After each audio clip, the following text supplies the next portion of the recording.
मसीह की रावत मिनिस्ट्री में आप सबका स्वागत है। चैनल को सब्सक्राइब करें, कमेंट करें, शेयर करें, प्रभु आशीष करें।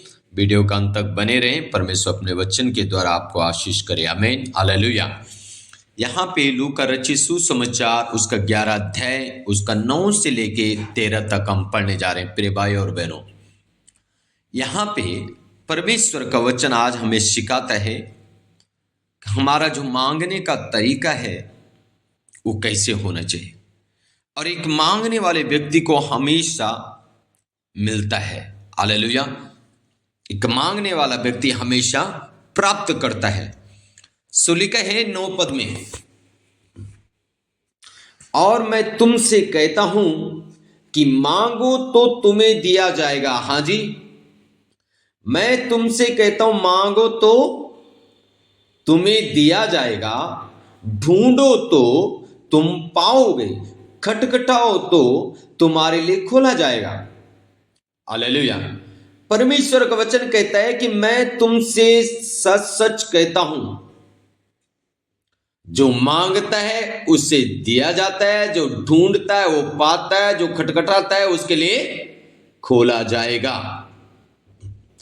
प्रिय भाई और बहनों, आज की सुबह के समय आपका मेरा मांगने का तरीका क्या है, ये बहुत बड़ा इंपॉर्टेंट भाग है। अधिक तक जब हम प्रभु के पास आते हैं, कोई प्रभु से घर मांगता है, कोई बेटा मांगता है, कोई बेटी मांगती है, कोई पत्नी मांगता है, कोई पति मांग रहा है। मतलब कुछ ना कुछ हमारा मांगने का तरीका अधिकतर बहुत सारे लोगों का ये है कि जब हम प्रभु के पास आते हैं तो हमारा मांगने का तरीका जो है सही नहीं है। इसलिए सही नहीं है क्योंकि वचन कहते हैं मांगो भी तो दिया जाएगा, ढूंढो तो पाओ, खटखटाओ तो खोला जाएगा। अब तुम मांगोगे तुम्हें दिया जाएगा, तुम खटखटाओगे तुम्हारे लिए खोला जाएगा, तुम ढूंढोगे तो तुम पाओगे। पर क्या पाएंगे हम? क्या देने की बात कर रहा है परमेश्वर? हालेलुया। आगे देखते हैं। क्योंकि जो कोई मांगता है उसे मिलता है, और जो ढूंढता है वो पाता है, और जो खटखटाता है उसके लिए खोला जाएगा। तुम में से ऐसा कौन पिता होगा कि जब उसका पुत्र रोटी मांगे तो उसे पत्थर दे, या मछली मांगे तो मछली के बदले उसे सांप दे, या अंडा मांगे तो उससे बिच्छू दे। यहां पे प्रभु यीशु मसीह एक बात कहते हैं, जब तुम बुरे होकर अपने बच्चों को अच्छी वस्तु देना जानते हो तो तुम्हारा स्वर्गीय पिता तुम्हें अच्छी वस्तु क्यों नहीं देगा? अब स्वर्गीय पिता अच्छी वस्तु, कौन सी अच्छी वस्तु है जो स्वर्गीय पिता हमें देगा? इसलिए प्रभु यीशु ने कहा, जब तुम्हारा बेटा तुमसे मछली मांगता है तो क्या तुम मछली के बदले उसके सांप दोगे? या रोटी मांगता है, क्या तुम उसे पत्थर दोगे? या अंडा मांगेगा तो क्या तुम उसे बिच्छू दोगे? नहीं। जब तुम बुरे होकर मछली के बदल तुम उसे मछली दोगे, अंडे के बदल तुम उसको अंडे दोगे, रोटी के बदल तुम उसको रोटी दोगे, तो तुम्हारा स्वर्गीय पिता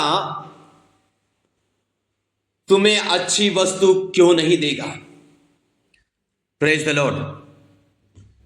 प्रिय भाई और बहनों, कौन सी अच्छी वस्तु हमारा स्वर्गीय पिता हमें देगा? जब हम मांगेंगे तो देगा, हम खटखटाएंगे तो देगा, ओ जब हम हालेलुया ढूंढेंगे तो पाएंगे। कौन सी अच्छी वस्तु की बात हो रही है यहां पे?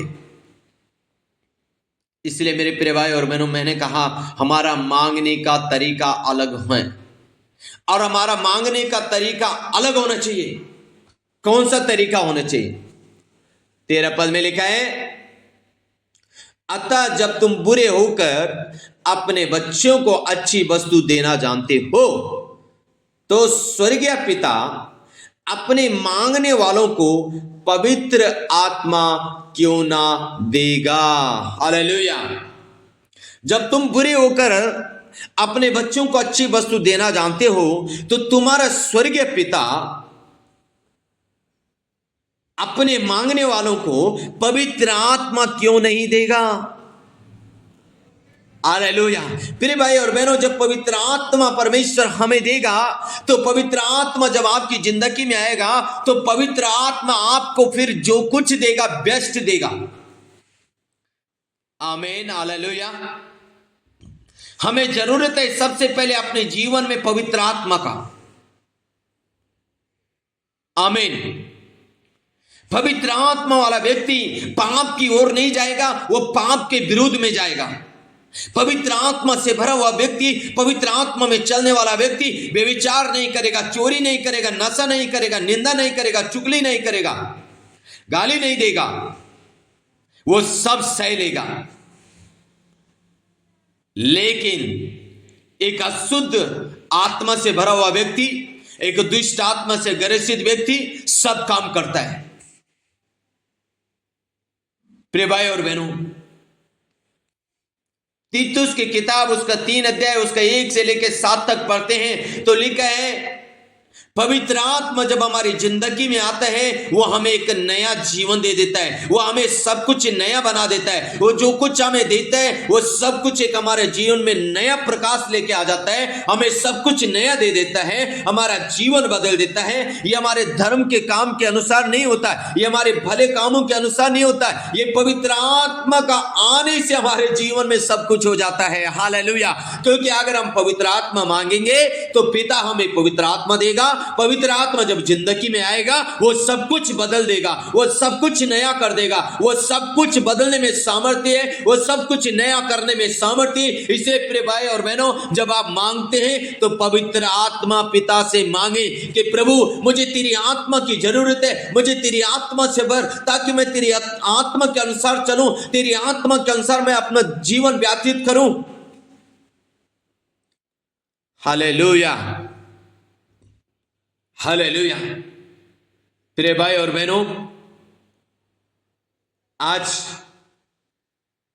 हमें पवित्र आत्मा की जरूरत है, हमें परमेश्वर की आत्मा का जरूरत है, उसका सामर्थ्य की जरूरत है।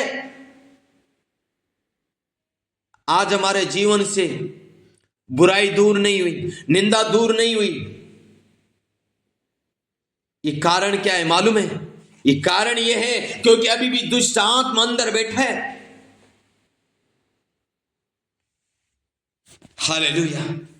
प्रिय भाई और बहनों, जब पवित्र आत्मा हमारी जिंदगी में आएगा, एक डरपोक पतरस के अंदर जब पवित्र आत्मा का सामर्थ आ गया, अब वो डरता नहीं है। अब वो 3000 लोगों के सामने प्रचार कर रहा है तो 3000 के लोग मन फिरा रहे हैं। 5000 लोगों के सामने प्रचार कर रहा है तो 5000 लोग मन फिरा रहे हैं। कहां चलेगा डर? जब पवित्र आत्मा जिंदगी में आएगा, पवित्र आत्मा का सामर्थ अंदर आएगा, आप डरेंगे नहीं। हालेलुया, आमीन। मेरे भाई और बहनों, आज हमें पवित्र आत्मा का जरूरत है। इसलिए प्रभु ने कहा, जो मांगेगा उससे दिया जाएगा, जो ढूंढेगा वो पाएगा, जो खटखटाएगा खोला जाएगा। यानी मांगना क्या है? पवित्र आत्मा। प्रभु मुझे तेरी आत्मा की जरूरत है, ताकि मैं तेरे आत्मा के अनुसार अपना जीवन को व्यतीत करूं, ताकि मैं भला जीवन जीऊं, मैं पवित्र जीवन जीऊं। प्रभु तेरी तारीफ प्रशंसा कर सकूं, प्रभु तेरे राज्य के लिए कार्य कर सकूं। प्रभु मुझे तेरी आत्मा का जरूरत है। प्रिय भाई और बहनों, मैंने कहा तीतुस की किताब उसका 3 अध्याय उसका 1 से लेकर 7 पर जब आप पढ़ते हैं, जब पवित्र आत्मा हमारी जिंदगी में आता है, वह हमें आज्ञाकारी जीवन सिखाता है। पवित्र आत्मा हमारे जीवन में आता है, वह हमें वचन सिखाता है। पवित्र आत्मा हमारे अंदर आता है, वह हमारा सब कुछ बदल देता है। आमीन। इसलिए हमें मांगने का तरीका यह है कि पवित्र आत्मा मांगे। मांगो तो दिया जाए। सो मांगे प्रिय भाई और बहनों, तो मांगे प्रभु से पवित्र आत्मा का सामर्थ। हालेलुया, आमीन। So okay, God bless you.